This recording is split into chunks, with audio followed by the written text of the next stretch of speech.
तो दोस्तों कैसे प्रभु श्री राम ने तोड़ा था शिव धनुष।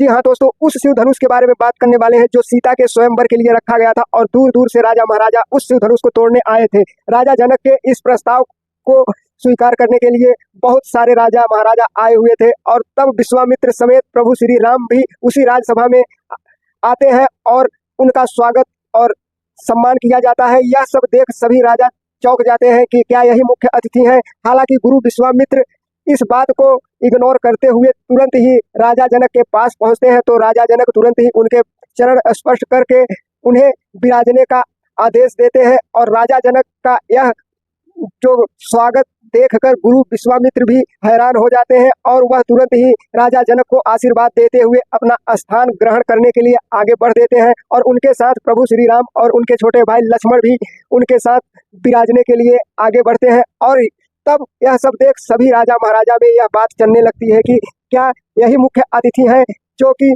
राजा जनक इनका स्वागत इस तरह से कर रहे हैं। और उसके बाद तब राजा जनक तुरंत ही अपना प्रस्ताव बताने के लिए खड़े होते हैं और कहते हैं कि मैं यह स्वयंवर अपनी पुत्री सीता के लिए रखा हूं और वह विश्वामित्र से आज्ञा लेकर स्वयंवर का आरंभ करने की योजना करते हैं। और फिर स्वयंवर में सीता जी का बुलावा होता है और तुरंत ही जब माता सीता को राजा जनक बुलाते हैं तो वह जैसे ही दरबार में आती है तो सभी राजा महाराजा यहाँ तक कि स्वयं प्रभु श्री राम भी सीता को देखकर चौंक जाते हैं। इतनी सुंदर दृश्य इससे पहले प्रभु श्री राम ने भी नहीं देखी थी। और तब सीता माता तुरंत ही अपने पिता की आज्ञा लेकर उस राजसभा में अपने स्थान पर जाने लगती हैं और यह सब देख राजा महाराजा की आंखें खुली की खुली रह गई और तुरंत ही सभी जितने दरबार में बैठे प्राणी थे सब यही मन में ठान लिए थे कि किसी प्रकार इस शिव धनुष को तोड़ना है और सीता जी को अपनी अर्धांगिनी के रूप में लेकर जाना है। और यह सब देख सीता माता बहुत ही ज्यादा अचंभित होती है क्योंकि उस राजसभा में सुंदर से लेकर राष्ट्रीय रूप जैसा भी चेहरा मौजूद था। तो उनके मन में यह जरूर विचार हो रहा था कि कहीं ना कहीं जो भी इस शिव धनुष को तोड़ेगा उसी से मेरा विवाह तय है। और इस तरह से सीता माता जब प्रभु श्री राम के ऊपर दृष्टि डालती है तो वह देखती है कि इतना सुंदर और अत्यंत भावुक चेहरा किसी का नहीं है।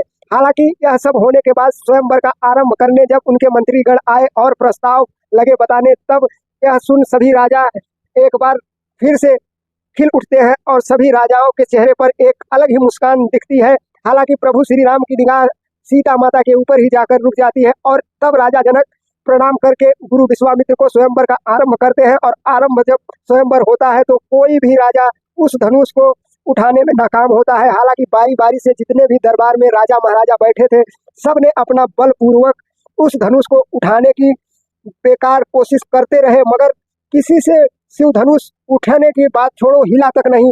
और इस प्रकार से राजा जनक जब एक के बाद एक राजा को निराश होते देख रहे थे तब उनके मन में बहुत ही ज्यादा दुख हुआ और वह सोचने लगे कि क्या यह स्वयंवर रखकर हमने कोई गलती तो नहीं कर दी और इस स्वयंवर की वजह से क्या मेरी पुत्री बिन ब्याही ही रह जाएगी। यह सब देख राजा दशरथ अपने मन में विचार करते लगते हैं और जब अपने मन में यह विचार कर ही रहे थे तभी देखते हैं कि बचे खुचे भी राजा महाराजा उस धनुष को हिला तक नहीं सके। तब उस समय तीन राजा एक साथ जब उस धनुष को उठाने लगे तब तक राजा जनक तुरंत ही अपने सिंहासन से उठकर यह बोल ही पड़े कि अब बस बहुत हो गया, रहने दीजिए, क्योंकि यह धरती अब वीरों से खाली हो गई है। तो जब राजा जनक की यह बात सीता जी के कानों में पहुंची तो उन्हें भी बहुत ही ज्यादा दुख हुआ और उनकी माता भी बहुत ही ज्यादा दुखी होती है। मगर राजा जनक को यह नहीं मालूम था कि उस दरबार में प्रभु श्री राम भी बैठे हैं। और सभी राजा जब अपना सर शर्म से झुका लेते हैं तभी वहां बैठे लक्ष्मण को अत्यंत क्रोध आता है और वह तुरंत ही अपने सिंहासन से उठकर राजा जनक के सामने आकर तुरंत ही राजा जनक को कठोर वचनों में भला बुरा कहना शुरू कर देते हैं कि महाराज आपको यह बात करना शोभा नहीं देता जिस दरबार में एक भी क्षत्रिय बैठा है। और तब लक्ष्मण अपनी वीरता का गुणगान करना शुरू कर देते हैं और कहते हैं कि मैं इस पृथ्वी को भी एक गेंद के भांति उठाकर फेंक सकता हूँ। तब गुरु विश्वामित्र के कहने पर लक्ष्मण शांत होकर अपने आसन को ग्रहण करते हैं। उसके बाद सभी की निगाहें प्रभु श्री राम के चेहरे पर जा टिकती है क्योंकि अब वही एक ऐसे बचे थे जो शिव धनुष को उठा सकते थे।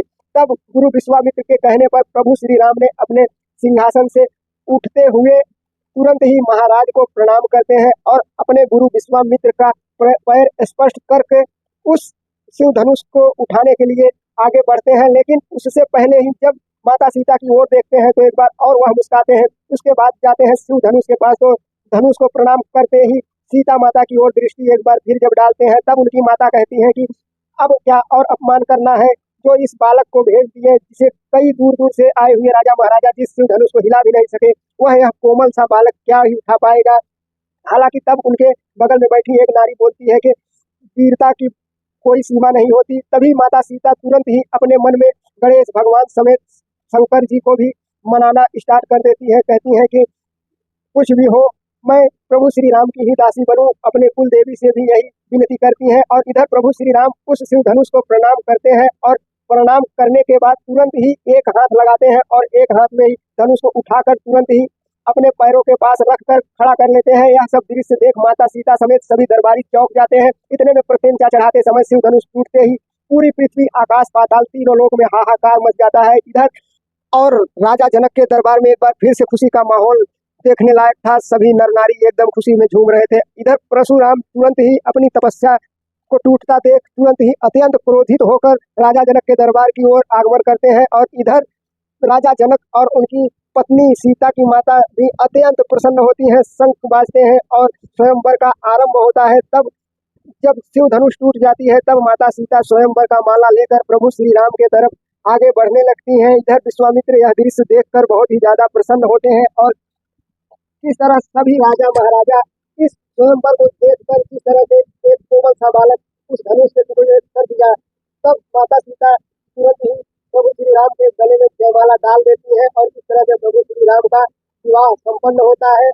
तो दोस्तों, इस प्रकार से माता सीता का हुआ था स्वयंवर। दोस्तों, इस वीडियो में फिलहाल इतना ही। आगे और भी ऐसी वीडियो को जानने के लिए चैनल को सब्सक्राइब करें।